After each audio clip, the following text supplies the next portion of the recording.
নমস্কার বন্ধুরা, স্বাগতম আমাদের চ্যানেলে। গতকাল টি-20 বিশ্বকাপে 2026-এর সেমিফাইনালে মুখোমুখি হয়েছিল ভারত এবং ইংল্যান্ড। ম্যাচটি ছিল একেবারে থ্রিলার ভরা। চলুন মাত্র 2 মিনিটে জেনে নিই পুরো ম্যাচের গল্প। ম্যাচের শুরুতে টস জিতে ইংল্যান্ড বোলিং করার সিদ্ধান্ত নেয়। ব্যাট করতে নেমেই ভারত শুরু থেকে আক্রমণাত্মক ব্যাটিং করে।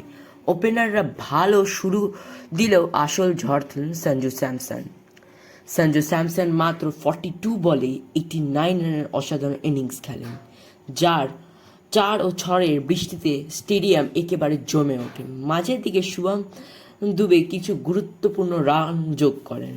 20 ওভার শেষে ভারত বিশাল স্কোর তোলে 253 রান। সেমিফাইনালের মতো বড় ম্যাচে এত বড় রান অসম্ভব। 254 রানের লক্ষ্যে ব্যাট করতে নামে ইংল্যান্ড। শুরুটা ধীরে হলেও পরে ইংল্যান্ডের হয়ে দুর্দান্ত ব্যাটিং করেন জ্যাকব বেথেল। তিনি মাত্র 48 বলে 105 রান করে ম্যাচটাকে আবার জমিয়ে তোলেন। শেষ কয়েক ওভার ম্যাচে একেবারে টান হয়ে ওঠে, কিন্তু ভারতের বোলিং আক্রমণ, বিশেষ করে জাসপ্রীত বুমরাহ এবং হার্দিক পান্ডিয়া দারুণ ডেথ বোলিং করে ইংল্যান্ডকে চাপে ফেলেন। 20 ওভার শেষে ইংল্যান্ড করতে পারে 246 রান, ফলে ভারত 7 রানে জয় পেয়ে ফাইনালে পৌঁছে যায়। তো বন্ধুরা, এই ম্যাচটা ছিল টি-20 ক্রিকেটের এক অসাধারণ উদাহরণ।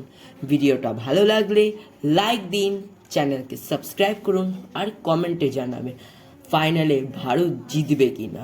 ধন্যবাদ।